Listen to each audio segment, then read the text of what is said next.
Namaku Sila. Aku dibesarkan di keluarga yang percaya sains dan logika. Makhluk mistis, tentu saja aku tidak percaya. Bahkan rumah keluarga kami adalah bekas bunuh diri. Tapi orang tuaku tidak mengambil pusing akan hal itu. Kami juga tidak pernah mengalami kejadian mistis selama puluhan tahun tinggal di rumah tersebut.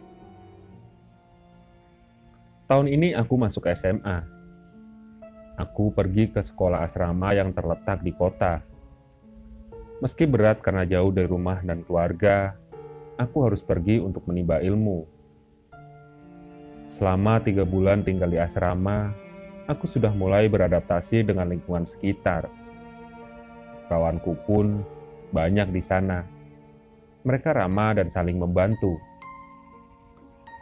Banyak kawanku yang bilang kalau di asrama banyak hantu. Di kamar mandi belakang, di jemuran, di gudang, dan banyak lagi. Sedangkan aku yang mendengarnya hanya diam tak menanggapi. Mungkin mereka hanya berhalusinasi, pikirku. Sampai ketika bulan keempat selama tinggal di asrama, pengurus memutuskan untuk memindahkan kamar para siswi.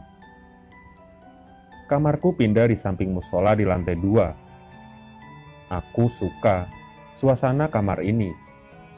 Suasananya sejuk. Ada pohon mangga yang menjulang tinggi di depan. Pada suatu hari, aku ingat hari itu hari Kamis, pukul 11 malam. Aku memutuskan untuk pergi ke kamar cuci di bawah. Aku terbangun dari tidur karena teringat cucian bajuku hari ini sangat banyak, karena tak sempat mencuci di sore hari. Suasana asrama saat itu sepi. Tak ada orang sama sekali, karena semuanya sudah pergi tidur. Aku melanjutkan mencuci sampai tengah malam. Biasanya, setiap tengah malam, ada petugas piket untuk bersih-bersih. Tapi entah mengapa, hari ini mereka tidak datang. Aku langsung menjemur baju saat itu, untuk menghindari bau tak sedap jika terlalu lama didiamkan. Tempat menjemur berada di lantai 2. Jemuran saat itu sangat gelap, karena belum dipasang lampu. Hanya terang sedikit dari cahaya bulan.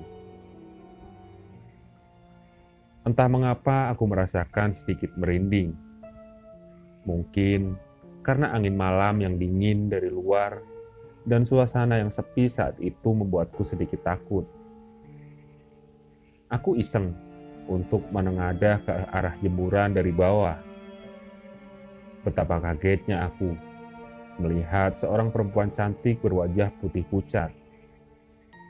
Rambutnya panjang sampai ke siku, berpakaian gaun satin merah yang sangat terang, menghadap ke arahku dari atas, memperlihatkan wajahnya yang sedang tersenyum lebar mengerikan.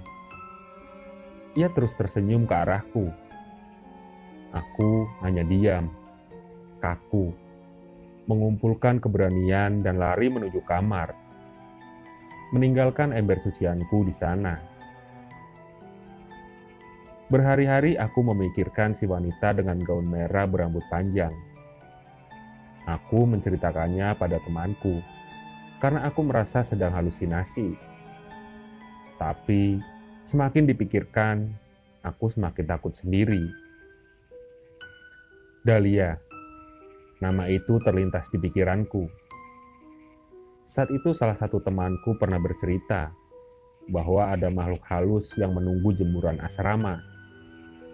Konon, Dahlia adalah seorang gadis Belanda yang ditawan Jepang, lalu dibunuh di hutan. Ia berpakaian merah dan sangat cantik. Apakah benar yang aku lihat malam itu adalah Dahlia? Setelah kejadian itu, aku sering melihat makhluk halus di sekitarku. Mulai dari yang berwajah putih pucat hingga berwajah hancur. Saat itu aku pernah melihat sosok gadis berjilbab di depan gedung sekolah. terlihat seperti siswi biasa. Namun saat menengok, ternyata wajahnya rata. Aku sering sekali pingsan tanpa sebab setelah kejadian tersebut. Aku lelah menjalani semua ini. Mengapa mereka selalu menampakkan dirinya padaku? Apa salahku? Akhirnya, orang tuaku memutuskan untuk membawaku pulang selama beberapa hari dengan alasan untuk membawaku ke psikiater. Namun yang mereka lakukan justru tidak membantu.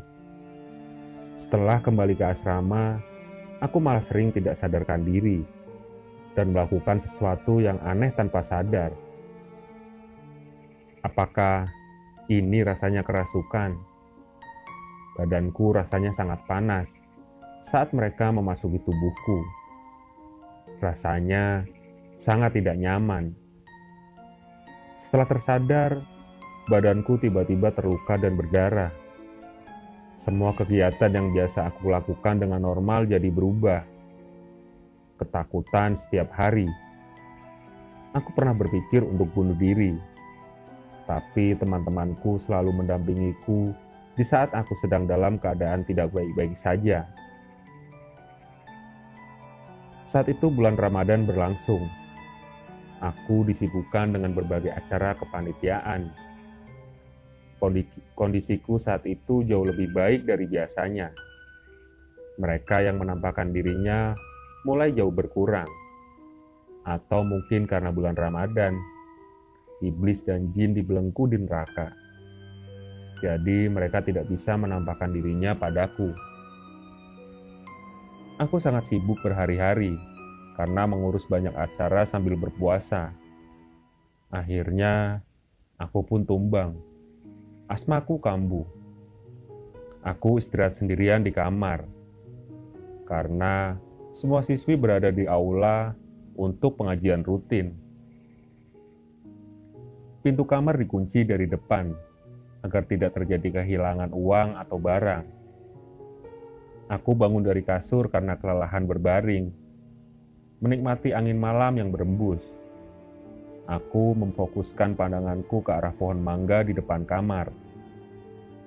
Tiba-tiba nampak sesosok perempuan yang kukenal, Dahlia. Ia berada di sana bersama seorang wanita lainnya. Seluruh tubuhku bergetar. Aku terpaku. Ia duduk di salah satu ranting pohon dan tersenyum mengerikan ke arahku. Aku ingin berpaling dari mata jahat itu, tapi tubuhku tak bisa bergerak. Dahlia kali ini tidak datang sendiri. Ia bersama seorang wanita berbaju putih penuh darah. Mulutnya terbuka sampai dagu. Dia juga duduk di salah satu ranting pohon mangga itu. Oh, tidak. Dia seperti tidak duduk di ranting itu. Lalu, kemana kakinya?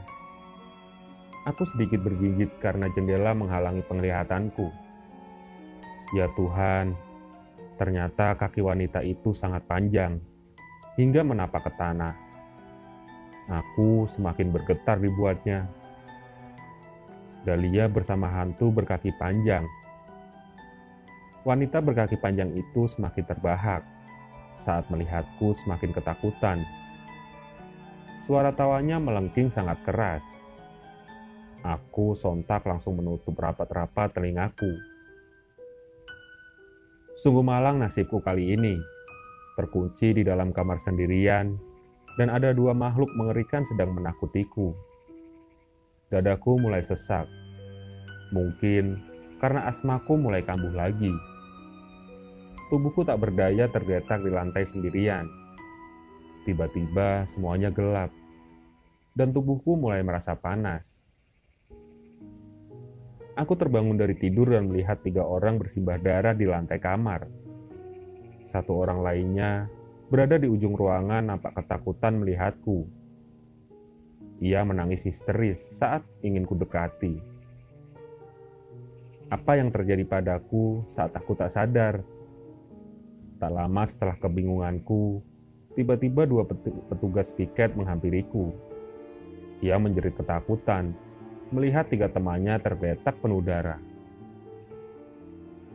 Aku berulang kali dibawa ke berbagai tempat, rumah sakit, hingga kantor polisi untuk interogasi. Namun aku hanya diam, karena aku tidak tahu apa yang terjadi malam itu. Yang kuingat, hanya saat aku terbangun, aku membawa sebuah gunting berlumuran darah. Aku ingin bertemu dengan An, anak yang selamat dan menangis histeris saat itu. Hanya dia yang tahu kejadiannya. Namun, An tak ingin ditemui siapapun saat ini. Ia masih trauma, apalagi untuk bertemu denganku. Kali ini aku berada di ruangan berwarna abu-abu gelap. Di sampingku ada An. Dia sudah mulai pulih. Di depan kami masing-masing ada seorang pria memakai jas hitam. Aku tidak tahu mereka ini siapa. Salah satu dari mereka memberiku sebuah laptop. Entah untuk apa laptop ini. Hari ini An siap untuk bercerita apa yang terjadi malam itu. Tangannya bertaut di bawah meja. Ia masih ketakutan. Malam itu, ada 4 petugas piket yang berjaga di sekitar gedung kamarku saat para siswi pergi. Tak lama mereka mendengar jeritan yang berasal dari kamar. Mereka berempat bergegas ke kamar dan membuka kunci. Yang pertama kali mereka lihat adalah aku yang menangis histeris. Mereka otomatis memeluk untuk menenangkanku. Namun tiba-tiba tangisanku mereda, digantikan dengan tawa menyeramkan. Mereka melihatku membawa sebuah gunting yang panjang. Mau bermain denganku, ucapku sambil mengacungkan gunting. Mereka ketakutan. Aku mencengkeram tangan Nakia, menusuknya dengan gunting tepat di lehernya berkali-kali. Lalu Giselle, dan terakhir Celine. Ia sempat memberontak, namun kekuatanku lebih besar daripada dia. Aku menusuk Celine lebih sadis daripada Nakia dan Giselle. Aku menusuk tepat di perutnya bertubi-tubi. Hanya tinggal An yang masih hidup.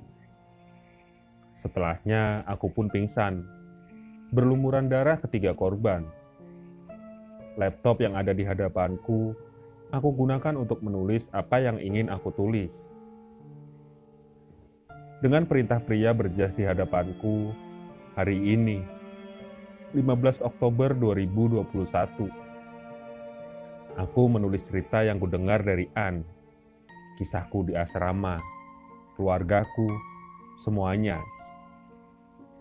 Aku tidak menyesal akan perbuatanku. Mengapa? Aku pun tak tahu. Jiwa dan pikiranku seperti dikuasai orang lain saat ini. Aku ingin membunuh dan terus membunuh. Berbaring berlumuran darah orang lain seperti waktu itu. Rasanya menyenangkan. Aku terus mengetik mengungkapkan semua kisah dan perasaan yang kurasakan. Ia menyuruhku untuk membagikan kisahku kepada orang lain, agar tak ada yang melupakanku. Begitu katanya. Dahlia, wanita yang selalu berada di sisiku. Dia selalu memberiku saran yang terbaik. Dia mengerti apa yang ku mau. Apa kau mendengarnya? Ia mengatakan, aku akan menemuimu dan kemudian membunuh orang yang mendengar cerita ini. Jadi, tunggulah aku. Mau bermain denganku?